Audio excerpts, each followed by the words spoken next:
Hastings City Council meeting to order. Please stand for the Pledge of Allegiance.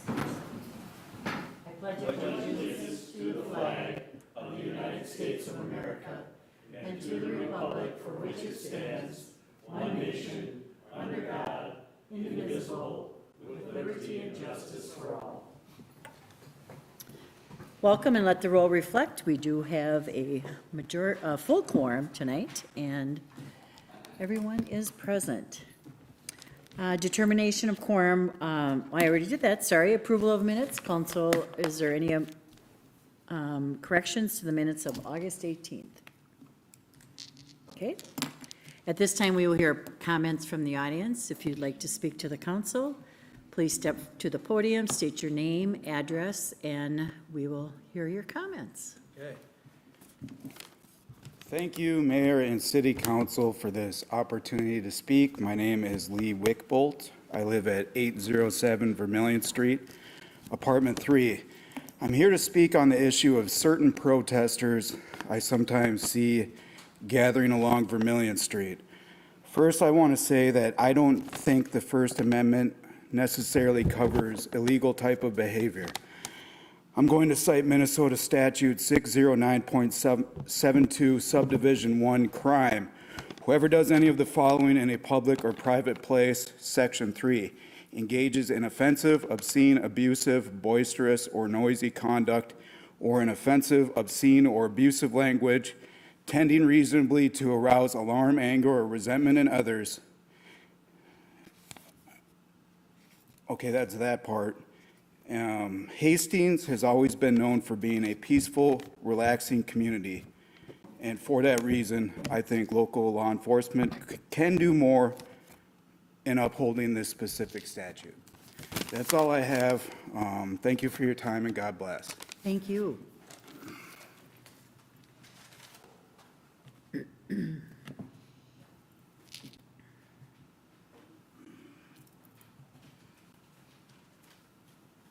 Good evening, Mayor, Council. My name is Justin Danaskis. I'm with Danaskis Consulting Development, and I'm here tonight to touch on the proposed amendments that were brought forth in front of this body recently on your cannabis ordinance and policy, and just want to hit on the two main points that this body kind of considers part of the last memos. And the one is the local requirement of full OCM approval before you can get local licensing in the city. And then the second item is increasing the cap above the number 2 that you currently have. And so as we look at first the OCM approval, why that's really important is because this is really just kind of leveling the playing field and bring the city hopefully in line with the vast majority of the other communities out there, and also with the state statute and the state legislature did to update. Because the local requirement, as the ordinance is interpreted, that you have to essentially have your full facility built out with walls, painting, cameras, you name it, before you could obtain your local license. And since you've capped the number and there's a finite number, you're really skewing this, and anyone that's looking to heavily renovate a building, or in my client's case, build a brand new facility, no one can make that investment because you'll get beat out by someone that will take a former retail shop or something and just get approval, put some cameras in. Nothing against that or anyone else, free market, but it shouldn't be skewed. We shouldn't be penalized for trying to make the biggest investment in the city. And the city's been wonderful to work with on site planning going through, and we want to make this investment, but we can't because we know we'll get beat. I mean, it's not even that we can't. We'd even do the shovel if there was a hope, but there's no hope to build a building in a year or whatever and try to get a license hope when it's still there. So the vast majority of communities, over 90%, have updated their ordinances, or they didn't include it, or their verbiage was a little more open, so they didn't have to require that. So we really implore you to, hopefully revisit that and go forward with changing that requirement, that, we file the application just like we do in the other municipalities and get that local retail registration. And then once the facility is built out, like any other business, you get your other approvals. And then also on the cap number of 2, we've already applied early on, but we're kind of on this catch-22 with other people applying, and I'm all for free market. But the fear is if you keep the number capped at 2, and even if you address the other issue, we'll be first in line, we'll camp out overnight to get that license, but we also just want to make it fair and equitable. So maybe that's looking at increasing it. I know you haven't doled out those licenses, or at least we just ask for a fair chance to open it up. If you could amend for the other one to allow folks like us or others that want to, again, heavily renovate somewhere or take their time even to get their capital stack, if they're a local person, so they can meet the requirements to actually secure a license. And so I think the city and John has my contact information. I'd love to come back and present further, have dialogue, because I really think this is a win-win. We're looking to make a main investment. We're not asking for any special exemption, just a fair shot like everyone else, and not kind of skewed for being a new development, if you will. So I want to bring those points, offer myself up, see if we can continue the dialogue, because we really like to invest in the city of Hastings. So I appreciate your time. Thank you for your comments. Anyone on Zoom for comments? No one on Zoom, okay. Any council items to be considered? Okay, consent agenda. Council, I would accept a motion for the consent agenda, first by Councilmember House and a second by Councilmember Pembo. Any discussion, council? All those in favor of the motion state by saying aye. Aye. Opposed? Say nay. And that motion prevails. Tonight, we have under community development, a downtown parking study. And for this item, we will have our community development director, John Hinsman, along with his intern, Amelia, to report. Thank you, Welcome. Mayor. I won't be up here for long. I just wanted Okay. to point out that Amelia's been serving with us as the community development intern over the last summer, and this is her last obligation here in that duty. I just wanted to thank her for all the work that she's done, and we've had a lot of great work, and we couldn't have done what we've done without you. So I know you'll do well in the future, and just wanted to thank you before you started. Thank you. Great. Thank you, John. Welcome, Amelia. Hi, good evening. So tonight I'm presenting our downtown Hastings parking study for this past summer. I presented this last week at Planning Commission, and there's no actions. It's just a presentation. So background on the study itself. The study's been being conducted since 2017, 2021, 2023, 2024. It is a study that looks at what we currently have for public and private parking downtown, and I would go out and look at what spaces are being utilized during certain times of the day, understanding where we're having the most utilization, what spots are not being utilized, so we can have better information going forward to allow further development or any other comments or questions the public might have about parking. So this is the kind of the study area. It goes to the east to kind of the train tracks, goes far west to 5th Street, goes south to 5th Street, goes west mostly to Eddy, but then cuts kind of around the Confluence parking lot, and then north up to the river. For zoning of this area, it's mostly RC3, our community regional commerce zoning, along with downtown core, also some of our R2, single-family residential, some R4, high-density residential, and then also a tiny bit of industrial within the area. So for the existing conditions of the parking study, we have 1,549 designated parking spots within this area that are public and private, not including driveways.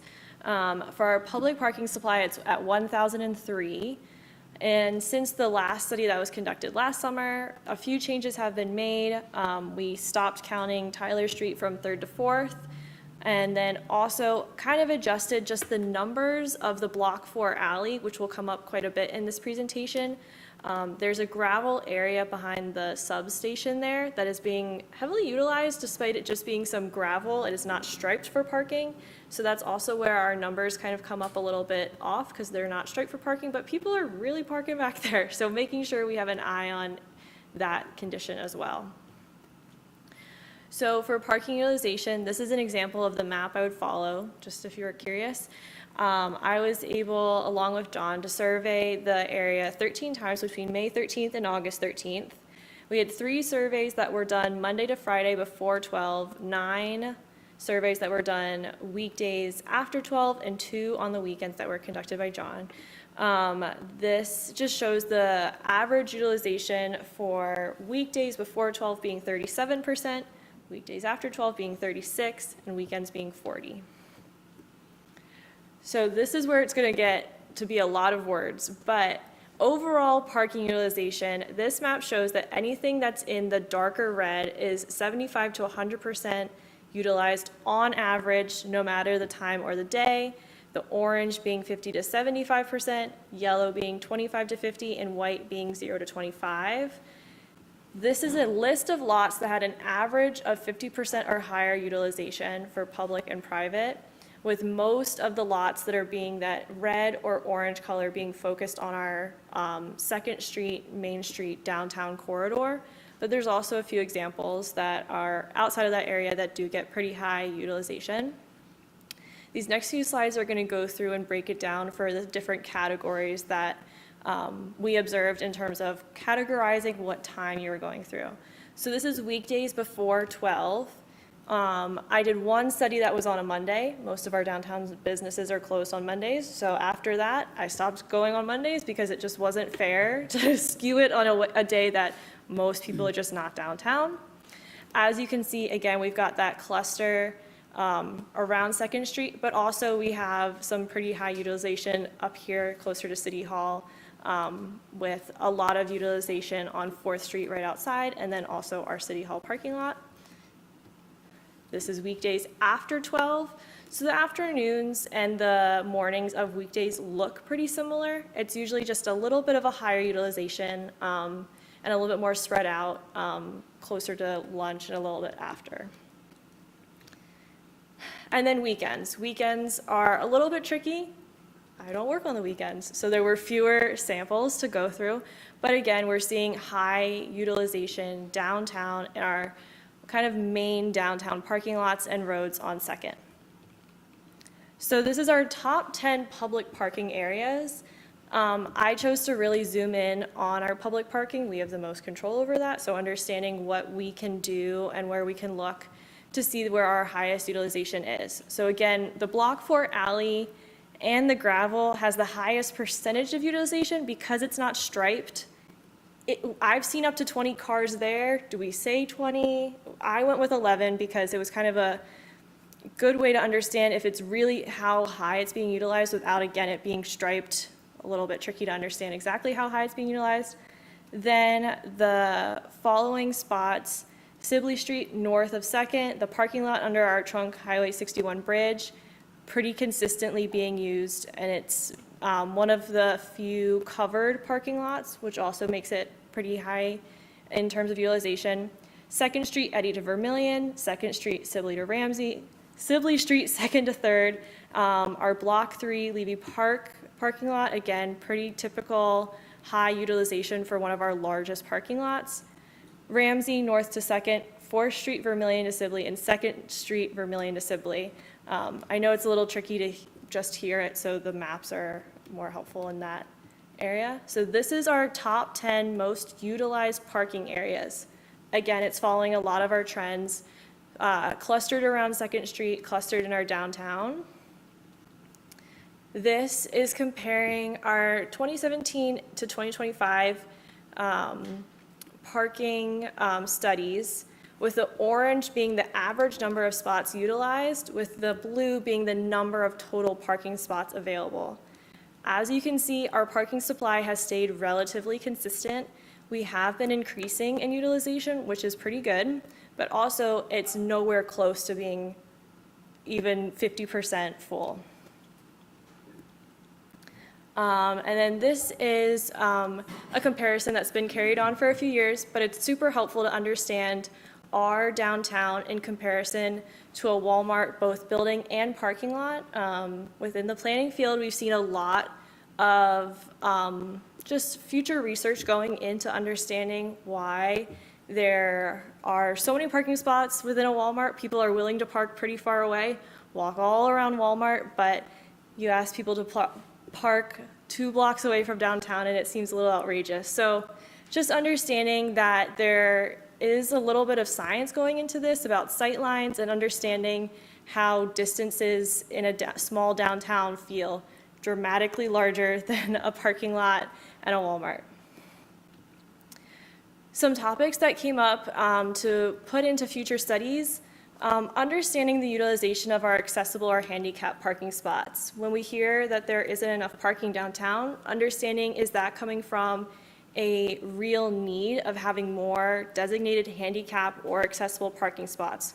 Do we not have enough to work with the aging population? Or are we having just typical complaints about, I want to park right in front of the store I want to go to? Just understanding if it's a purely accessibility standpoint or a desire to be closer. I think it would be helpful to record one significant downtown event to compare. We have a lot of really great downtown programming during the summer, and those events do make it tricky to park downtown, especially when streets or parking lots are closed. But again, those aren't the typical norm of how parking is being used, so we don't typically study it, but it would be helpful to understand like how far away are people having to park when we have these huge events, just as more of an interesting thing. More weekend data points. This came up during Planning Commission. Understanding when there is a big event at the confluence, how does that, again, fit in with this whole thing? But that's not every day. And so, again, understanding how you make it as representative as possible. And then again, understanding how many parking spots could be striped for the Block 4 alley and gravel. It's not necessarily, I don't believe the city's place to figure that out, but it is an interesting development, especially compared to last year's study, how much more it is being utilized. So in conclusion, our average utilization is about 38%. Our parking supply can handle day-to-day parking demands fairly easily. Our parking utilization is increasing, but this is a great thing because that means people are in downtown Hastings, which is so exciting. Fewer spots available means spots are full with people visiting and enjoying our historic downtown. Our Block 4 alley and gravel area has increased significantly. The Lake Isabel Flats and Art Space have not strained the surrounding parking areas. As it didn't come up at all, our current Block 16 or Red Rock or Depot Park, there's so many names for it, that parking lot is almost consistently at like 35 to 37% utilization. As it being the closest parking lot to both of those major developments, it has not seen a huge increase in usage. Because those two developments came with their own parking lots, most people are using those parking spots. So that parking lot itself is not critical in supporting those developments. And so downtown Hastings can handle future commercial and residential development. So I can answer any questions. Amelia, great job. Thank you. Councilmember Layfield. I have a question. You know, I love this presentation. But I do have a question for you about this Block 4 alley. Yeah. Now, tell me if I'm correct here.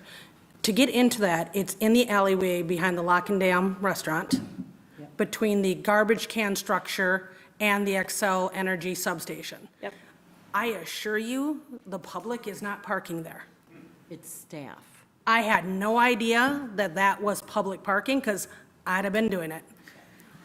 So I know. Do you mean staff for? The Legion. Possibly the Legion. Yeah. Okay. So if yeah, That's why it's utilized. So my question is this, that is public parking. So hypothetically, if vehicles were to pull up, because there's probably spots for 3 cars between the substation and the garbage cans as you go in? So there's, let me see if I can. Damn. But is it public is my question? Because if that's city-owned, I've never been quite certain on the exact ownership of the gravel itself. The thing is that people are able to get kind of behind and tuck away. Yep.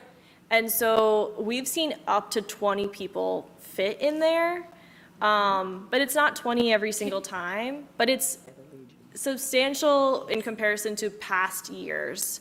And understanding, I don't know exactly who is parking there, but. so I would be curious, just Yeah. staff I would like to find out who owns that property. I guess I always thought it was owned by Xcel, because that's their substation, so The parking to the north of the fencing and to the west of the fencing, that's where there's gravel on the perimeter of the fencing. So I'm just curious, this is a very interesting study, and I love it. Yeah. But I am curious about that piece of property, if that's something we could find out about at a later time. Yeah, I think as for this, because it was attached kind of in the count with the alley, I've been. Because there were people parking there. Yes, and because I've been counting it as public, Okay. because it was surprising that it popped, like, people were parking there this year. We didn't have it designated as a specific area, because it's not really meant to be parking, because it's not striped for it. But, yeah, it's interesting, but it does show that there is demand for parking in that area. So if anything, it To your shows that. point, Amelia, I think it goes to show that people want to park in front of where they're going to. Yeah, So again, a wonderful problem for us to have, right? If you have to walk the distance of a Walmart parking lot yeah. to get to your place. Probably shorter. That's a Yes. wonderful problem for the downtown Yes. businesses to have that. And we are seeing, you showed a number there. We've kept our numbers, we've increased our numbers of parking spots a little bit, and at the same time, we're increasing the cars down there, but we still Yeah. have plenty of space. This is just always so interesting for me, and you'll be missed. Good luck in whatever it is, and Thank you. congratulations to whoever gets to have you as a future full-time hire. Thank you. So, thanks, Amelia. Thank you. Thank you, Councilmember Liefeld. Councilmember Verichov. Thank you, Your Honor. Amelia, earlier on in your presentation, you had mentioned that a bunch of spots off of Tyler Street were stricken from this. Could you just, I'm wondering why? For the most part, we weren't seeing more than one or two cars there. It's also, we do, I think we count up to, it's in the 60s individual spots, in terms of like this lot, this street. So it's also just comes down to if it's not being highly utilized, understanding where we can kind of cut down. It takes about 45 minutes to walk the whole thing. So it also is just about if we're always cutting over and counting 0 cars. Sure, comparing apples to apples each time. Okay, yeah, got it.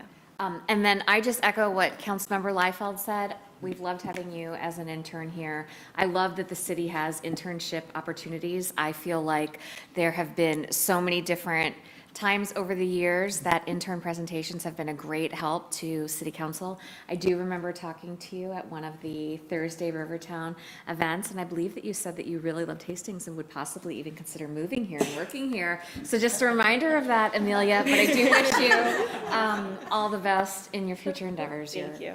Really appreciate your work. Thank you, Councilmember Verichov. Councilmember House. Thank you, Your Honor. All right, Amelia, I really appreciate all of the hard work you've done on this study, but also I want to comment more on the Thursday waterfront markets and music.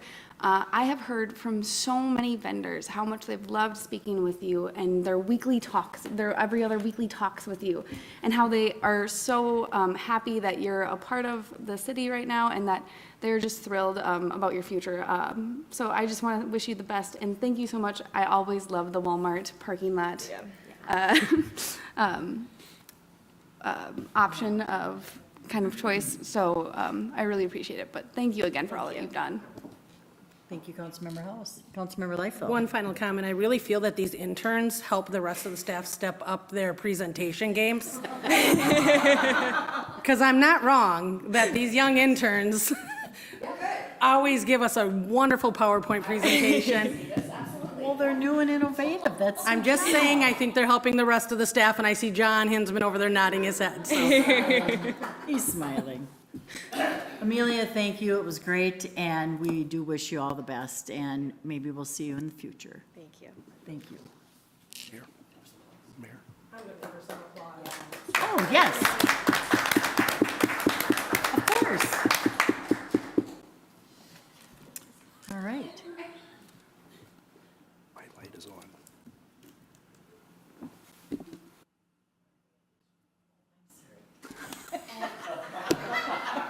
I'm so sorry. I'm like, Mike light is on. Okay. Sorry, Dan. I'm so sorry. Nope, not a problem. Just in reference to it, there's a question earlier about ownership of some gravel property behind the substation.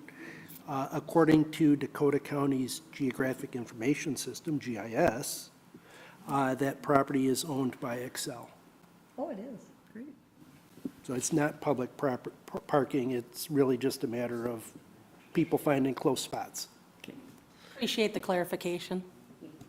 Thank you, Dan. I'm glad you had your light on. Oh, you are following the rules. I'm not today. It's a Tuesday. I'm used to Mondays, right? Okay. Again, thank you, Amelia. And thank you, John. Under administration tonight, we have a resolution to approve a preliminary 2026 city property tax levy with a preliminary budget and setting truth and taxation hearing. And for this item, we will have our introduction by our city administrator, Dan Waticha. Welcome, Dan, as we know you are here. I am, and as pointed out, interns really step up our game on the presentations. I'm going to have to open with, this is not my presentation, it is a recycling of the one that we had earlier this evening with our budget workshop. I am not going to take up an hour and a half going through this. I will skip through pieces of it, but do think it's important to go over highlights of the budget proposal publicly before council might take some action on the recommended resolutions. A lot of information here. I'm just going to hit highlights, obviously. We are proposing a 8.4% increase in the property tax levy. That's about $1.7 million. That is average-ish to what we're seeing proposed across the county. Other cities unofficially, nobody's voted yet, are anywhere from a 5% increase to a 19% increase, averaging a little over 10. So we're in that middle range, but although it helps to see what others are doing, really it matters what are we talking about here in Hastings. 8.4% on the median value residents, median value being half the properties are valued less and half the properties are valued more, so basically your average household. On that average house, that is a $162 per year increase. So I think it's from about, around $1,700 to a $1,900 annual tax bill. That breaks out to about $13.50 per month on the increase. Part of that's due to the levy amount itself. Part of it's simply the increased valuation of properties. We're also seeing uses of some other revenue increases, as well as using some general fund balance and other fund balance, and that's maintaining with our policy saying there's a range that we should have for fund balance. And if we go above that, we're not trying to hoard money, so a matter of spending it down appropriately. And you can only spend it once, so it's one-time money. You can't use it for stuff that comes back year after year. Yep, there you go. $1,900 tax bill on the average value house based on the preliminary figure. If voted tonight or potentially next meeting, that sets the cap. So between now and December, as we update some things, there may be some figures that right now we've got estimates, or maybe things change. We've got a couple of contracts to negotiate with unions. Whatever is set as the preliminary levy is the maximum it could be. Come December, when setting the final budget, you could stay the same or you could decrease it. Again, $162 per year increase, $13.50 per month. We happen to be benefiting from fiscal disparities, a property tax sharing arrangement. This year happens to reduce what the increase would have been, so a little bit of an advantage there. A lot of these numbers are repeated. Anyways, key pieces, what's new in the budget? What are we getting for that money? There are some staffing pieces. And this is not all the staff that was requested by the departments. There's some real workload issues and some areas that some people are overworked, or some services we're just not able to do at the level we'd like to. But adding a half-time administrative support position for the police department, that would be strictly working with data requests and redacting records in response to those data requests. Adding some hours, some weeks to the existing aquatics manager position. It's seasonal, but going beyond the season that they're open, it helped to have a little bit of prep time and wrap-up time on the shoulders of the season. Increasing a front desk position at Public Works from 32 hours a week to 40 hours a week. That would help with some of the internal dynamics in the Department of Public Works, as well as working with the updated website and some of the communications to the public about activities in the Public Works Department. The other piece I think is good to note with staffing is, bless you, we have a fourth building inspector position that's currently vacant, and we do not intend to fill it, so there's some cost savings there. Health insurance is a bear. We are looking at a 20% increase, and as a percentage, that means that a portion certainly borne by the city as employer, and also a portion borne by our employees. We're looking at ways that we might reduce that over the coming months, but right now it's looking extremely steep. A couple other pieces to note in there are, we provide services, and that means employees and wages. And as we saw about a month ago, we updated the police officers' union contract, and even though we'd done a wage study just 3 or 4 years ago and wanted to make sure we were competitive on police, which is extremely competitive, we were already falling behind. So that union contract had a catch-up piece in there, need to catch that here in the budget. But it also means, in parallel to that, we're wanting to make sure that we're not falling behind and we're staying competitive on our wages across the board.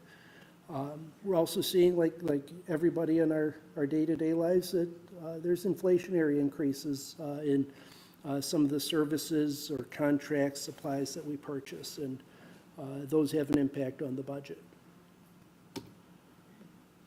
A couple of highlights for capital improvements and capital equipment, because we buy expensive stuff. You know, $4.2 million for the annual neighborhood project. There's a map coming up here on the screen, but we're looking at continuing to maintain our streets and utilities and investing in those. There's also much smaller projects throughout our infrastructure that are important to keep up on and continue to maintain every year. There's also buildings and equipment that we maintain. A new roof for the Public Works building, or investments in our parks. We also, a couple of years ago, began putting all of our fleet vehicles onto a 5-year rotation. It's actually cheaper to do that than to drive them into the ground and have to maintain those. So it's maintaining that rotational basis for our fleet vehicles. But those are a few examples of some of the capital expensive items. And utilities,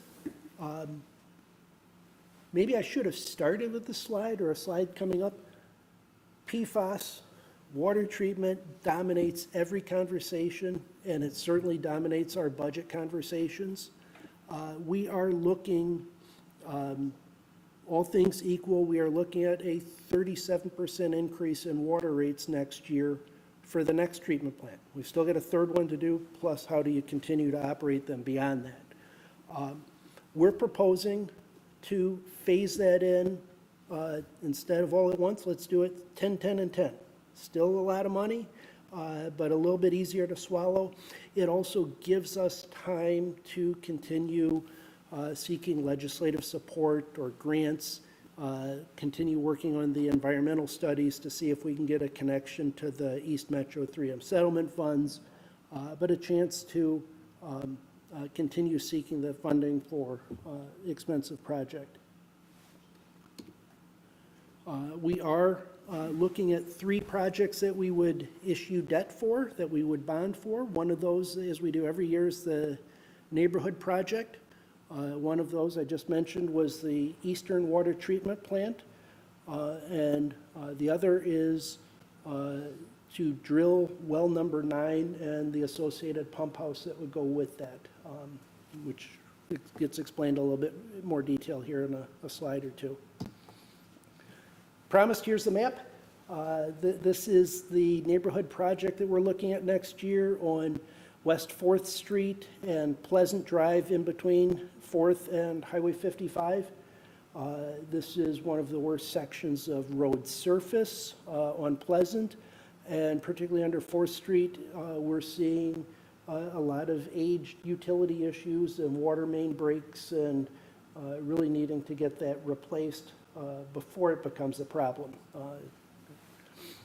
The other piece I think is worth noting with this is a couple of years out in 2028, we are looking at major construction on Vermilion Street, Highway 61, and just anecdotally, locally, we know that this route here on 4th and Pleasant will wind up being an unofficial local detour, and want to make sure that we get this construction out of the way before people are detouring through here, avoiding other major construction. So trying to get this buttoned up ahead of the 61 project. PFAS and nitrates, we're looking at the Eastern Treatment Plant next year. It's the second of 3. It is located on city-owned property in the industrial park, serves wells number 6 and 8. These 2 wells happen to have the highest concentrations of PFAS and nitrates of all our wells, but as discussed many times before, we need all 3 treatment plants up in order to have the whole system working and having clean water. It's all connected underground, so it's just one step. The other piece, which you may remember, is this was the plant we were going to start with. So it's shovel ready. The plans are 60% complete, really just a couple of months to finish them up and move it forward. We've set this one aside and moved forward with the central plant because we got some significant money from the 3M settlement towards it, and would rather have outside money paying for projects than our residents and businesses. But this plant, anyways, that's why this one's further along and shovel ready. It is estimated at a little over $22 million. That includes the connection to the Veterans Home, which is currently on its own private well and also contaminated with PFAS and needing a solution.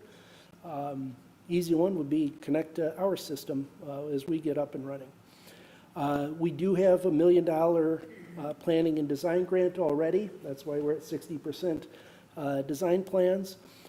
We've also been told that we are fundable for $5 million of emerging contaminant grants, but that still leaves a significant price tag to completing the project, and we're looking at rate increases phased in over the coming year. Hopefully, we'll find some room to bring in other money or even some cost savings on construction that can help lower those numbers. The other piece, I think, is noting that we're recommending starting this time next year, late summer, 2026. And that allows us to do a couple of things. One, it makes it easier to phase in that water rate increase, because if you're starting construction in January, you can't really wait a whole year for the rate increases to come in. So that later start gives us some ability to phase in that impact on our residents and businesses. It also, very importantly, gives us time to look for other dollars. We met with our lobbyist a couple of weeks ago. We met last week with Representative Dipple. We're meeting next week with Senator Seeberger. So continuing to have that press for funding from the state. And also, we have the environmental studies that hopefully will have some positive news coming forward on additional connections or what connections of additional wells for the East Metro's 3M settlement funds. So having that eight-month wait gives us time to do additional work on making the finances hopefully easier to swallow. Well number 9, this has been planned for over 15 years. I think it was at least the third, maybe the fourth site that we looked at. We actually had to go out and drill test wells in order to find a site that, was the aquifer, did it produce enough water. But the purpose to it is based on our existing population and our existing water use. Some projections, because we didn't put it in place 15 years ago, so some projections to it, but it's based off of our current usage, making sure we have firm capacity. So if a well was down for maintenance, do we have enough ability to give people water, fight fires, be able to have a fully operating system? And that's the reason that we're looking at adding an additional well. The site was identified and it's in our comprehensive plan for the last 15 or so years. Try to minimize the footprint of that site it's just the well house, a backup generator, but not ongoing maintenance and chemicals and operations. Really trying to minimize it and make sure that it fits into the neighborhood as best it can. Although this is a preliminary architect's rendering, this is the western plant. So this one's 2+ years out. It's still early to be talking about it too definitely, but it's certainly on our minds. The other piece that is important to note, why are we talking well 9? It's for firm capacity, but where we had it on our schedule for 27, we're recommending moving it up to next year, 2026, in order to put additional pressure on the state. It's easy for us to say, hey, here's a need for PFAS treatment, and it's easy for somebody to respond, well, it's not really a need if the well doesn't exist. So we want to take that argument away from them since we know that the well's coming eventually. The other piece that it's not for this year's budget, but you need to plan ahead, is we're looking at a fire engine in 2028. And it's because they need to be ordered 3 years in advance. They're built from scratch and they're custom made and just a lengthy process. So on your agenda later tonight, if you're ready, would be approving a purchase agreement so that we could put in an order now for something we would receive in late 28 or maybe even early 29. We wouldn't have to pay until delivery, but we would be expected to pay at that point $1.25 million. Because of the significance of it and wanting to make sure we're responsible with our budgeting, don't necessarily need to nail down all the pennies right now, but want to make sure we have some idea how it'll fit into the budget in 3 years. We've currently identified between $500,000 and $700,000 in our debt redemption fund right now that could go towards this, basically recommending state earmark for it. That amount could increase over the next 3 years. It basically is excess proceeds from other bonding projects. So if we had that $4.2 million neighborhood project on West 4th Street in Pleasant, if it comes in under budget, that savings goes into this debt redemption fund. So that's where those monies come from, and expect that there might be some more money that could apply to a fire truck in the future. They're intended, the leftover money legally needs to be towards something that could be bondable or issued debt. So it fits a major project like this, one-time projects, not ongoing operations. The other piece to it is, if you look at, there was a slide earlier that said, here's some of the big expensive CIP, CEP items for the 26 budget. There's $500,000 for a public works building roof, $300,000 for a new dump truck. And the point to this is, if we still have to come up with another $500,000 in 2028, it's just going to have to elbow its way into the CIP in order to say, maybe this is a year we're not doing a roof because we're paying for the other half of a fire truck. So a matter of trying to fit some of those larger projects and pieces together in order to fit this in. I do think that the fire truck's doable, but obviously you're making a decision, not unlike other decisions, but you're making a decision that a future council's going to be living with the decision that you make tonight. Other piece that we've really emphasized the last couple of years is communications around our budget. We want to make sure that the public is aware of what's in here. And even though I'm rushing through it a bit tonight, because we just spent an hour and a half, it's not right to just say, hey, there's a resolution, are we ready for a motion? It's still important to get the high level and some of the details in front of the public and taking some time this evening. There will be a press release going out later this week if council votes the preliminary levy this evening. Making sure, as we have in the past, we've done interviews on HCTV and KDWA using social media, the newsletter. We have the budget at a glance handout that sort of gives you just, what does it cost for a police department? What does it cost for a fire department? And it just helps to try to humanize it and make it easier to, instead of a $48 million budget, what's it mean for just me as the average homeowner? So just really wanting to emphasize getting that transparency and information out to the public. And I think one of the key pieces in that communications plan is recognizing that there's pieces in here that tie back to the city council's strategic plan and priorities that you guys set a year ago. So we want to emphasize operational effectiveness. We want to address water treatment. We want to make sure we're maintaining our assets, our infrastructure, our buildings, our equipment.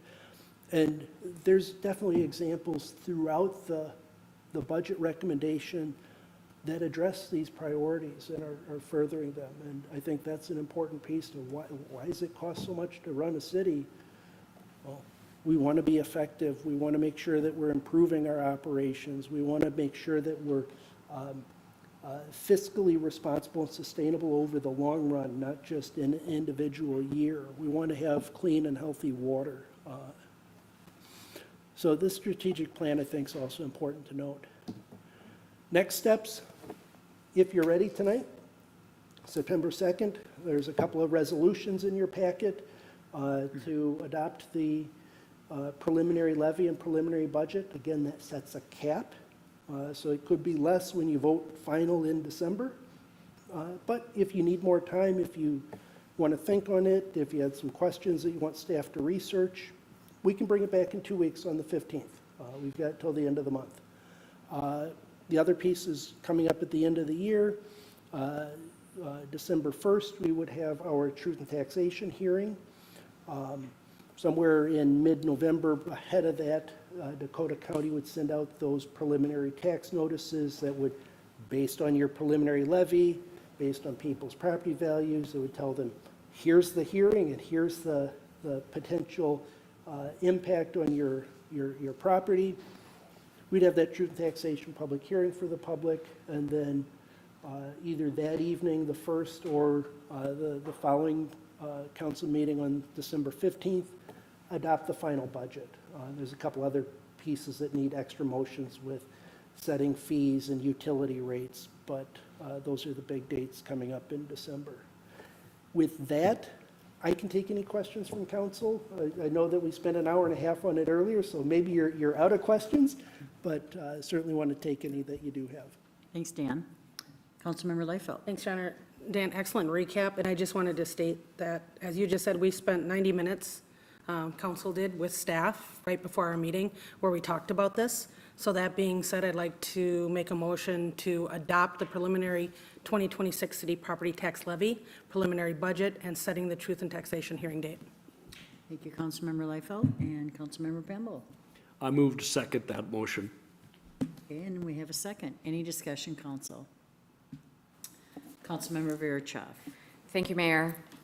I support this budget. I support this entire process. I just wanted to make a quick couple of comments as part of the Finance Committee, if council would indulge me.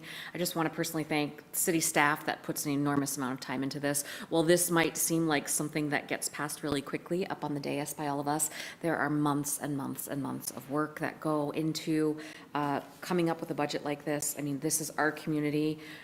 We are your neighbors. We serve the public. We want to make sure that this is something that works for everyone. We trust our city staff. We look for ways that we can make different cuts to make a budget that works best for everyone that is living here. And again, I just really want to thank the staff and the Finance Committee and all of their work that they've done with thoughtful questions, department heads presenting to us in the past couple of weeks. It's been quite a process, and I think this is a budget that we can all get behind. So I very much support this. Thank you, Your Honor. Great, you. Thank you, Councilmember Verichov. And I would echo the same thing. I wanted to compliment staff and Finance Committee of Council. It is more than 90 minutes that we had before this meeting. There's many, many days. And I do want to thank staff for being conscientious of the dollars that are taxpayers' dollars and how they can best utilize them for the full community. So with that, we have first and a second. All those in favor, of the motion, state by saying aye. Aye. Aye. Opposed to that motion, state by saying nay. And that motion prevails. Dan's also going to give us a resolution to approve the proposed 2026 HEDRA HRA special tax levy. Yes, this one really is important, critically important details in our operations. But really, it's buried in a couple of line items in the budget overall. There's a separate levy supporting HEDRA at 0.0185% of market value. That's the amount that we recommend every year, and if so inclined, would advise that you pass this resolution this evening also. Thank you, Dan. Councilmember Pemble.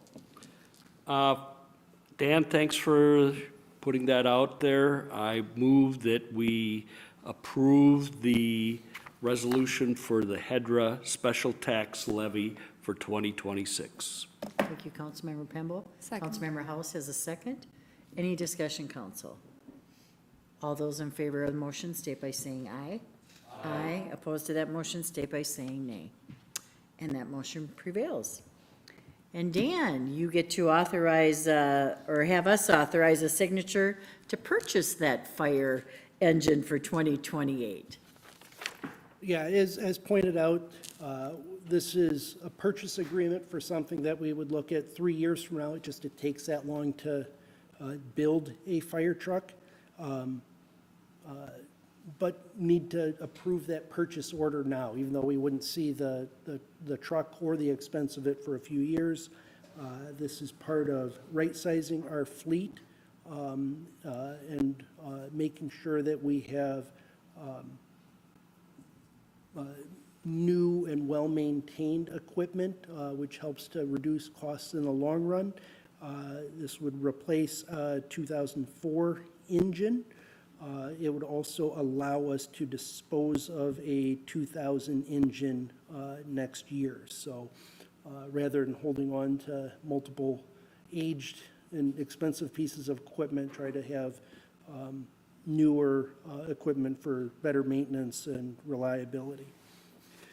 But with that, I ran through the details of some of the, where some of the funding could come from earlier, but if you have any questions, I can certainly take those also. Thanks, Dan. Along with that, can you just clarify, we all know that the ladder truck was sold and we have one on order. Can you just say that that is still in process and it's on the way and should be here? I think you just said it. Oh. Of course, it's in process and still coming. That was ordered a year, 2 years ago now. That one, we actually paid in advance. We happened to have had a significant grant from the state to be used for public safety purpose, and chose to spend it there because it was one-time money. And also by prepaying it, we had, boy, $100,000+ savings on the purchase price. And we were just in a position because of that grant that we were able to prepay that one, unlike what we're talking about here.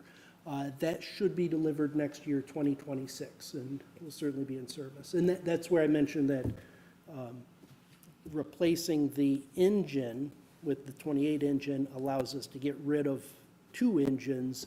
One of those is waiting until the latter comes in, so we're not under-equipped, but. Okay. Thank you for clarification. Yep. Councilmember House. Thank you, Your Honor. Dan, kind of quick question. What, on average, will the city be saving by ordering the truck now at a set price compared to what we'd order it in possibly 3 years? If we ordered it in 3 years, we would be getting the truck in 6 years. So it doesn't change the lead time. The $1.25 million is if we signed the purchase agreement last month. I think they said August 1, and we've got good relations and talked to them to let us extend to early September. They're projecting increasing 1.75% per quarter, which is 7% a year, maybe? I'm trying to do the math in my head. So it certainly would be increasing. It's 1.25 now. It's crazy how expensive they are, but it would be more expensive if we waited, and it's still going to be needed. Even if we waited 3 years, it means the truck is 6 years out. So it's a little bit easier to keep with the schedule that Chief is recommending. Thank you, Your Honor. I'd also like to make a motion to pass the fire truck purchase as well for 2028. Thank you, Councilmember House. Councilmember Verichov. Thank you, Your Honor. I completely agree with what has been presented here tonight. I feel like the Chief, Townsend, gave us a great synopsis and presentation of this. It is a little bit mind-blowing to me, the cost of fire engines today and the price and the time that it takes to actually build these and bring these into their community. This is not an area, of course, that we want to skimp on. We all see how hard our first responders work within our community. And again, while this might seem like a simple, like we are approving a purchase order of over $1 million here, there are so many things behind the scenes that were cut to make sure that this is something that is a priority and that can be paid for and needed by our community. So with that, I would second that motion to approve that purchase agreement. Great. There's a first and second. Any additional discussion, council? All those in favor of the motion state by saying aye. Aye. Aye. Opposed to that motion state by saying nay. All right, and that motion prevails as well.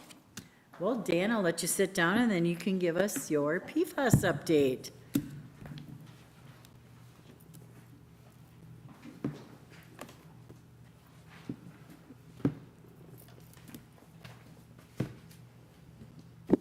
Thank you. First of the month. It's been a busy month on the PFAS front, and also looking ahead the coming month, also busy. But I think there's no surprises because you guys took some real important action over the last couple of meetings. In August, we approved the financing for the central treatment plant. That was through roughly $15 million in the East Metro 3M Settlement Fund, another $5 million in emerging contaminant grants, a little over $1 million in a planning and design grant. One's a couple years old, but still significant towards the price tag. And we also entered a low-interest loan with the Public Facilities Authority. And that loan is projected to save us around $1 million in interest versus if we just financed it and bonded for it on our own the way that we might normally do a road project or something. So that low-interest loan's also valuable. But we took action on that financial package over the last couple of meetings. We also had bid openings for the central plant, both the water main portion and the plant itself. And last meeting, you approved contracts awarding those two pieces of the project. Right now, construction on the raw water main, I believe, will be starting September 22nd, and the treatment plant itself shortly thereafter. So significant things happening right now.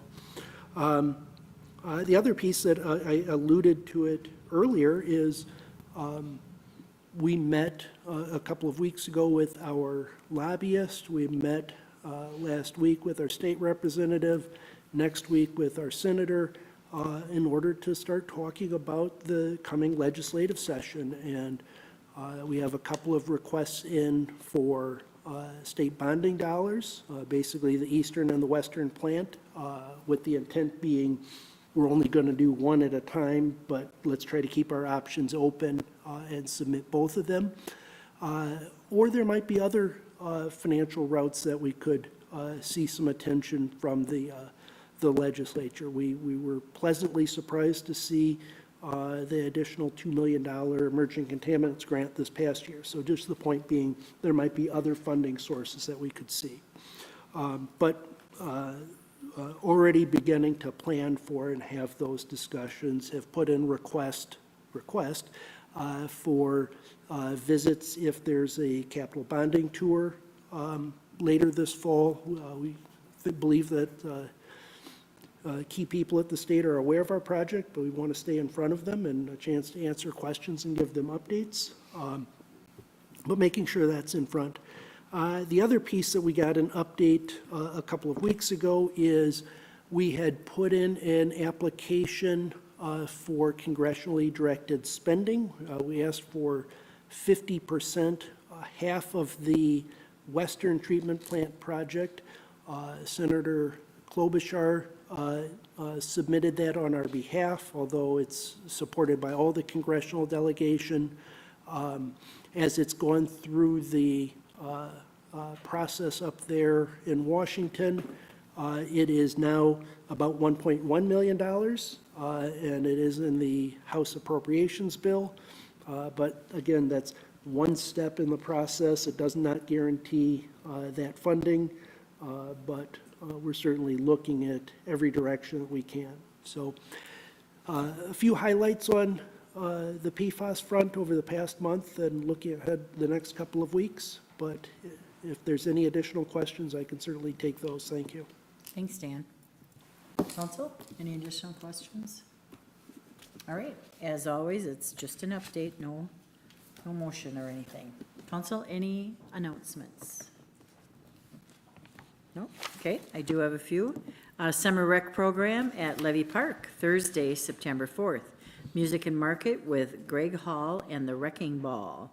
Country and Americana, supported by Ruth and George Doffing Charitable Fund. Friday, September 5th, Movies in the Park with Wonka, sponsored by Ardent Mills. Please bring a non-perishable food donation.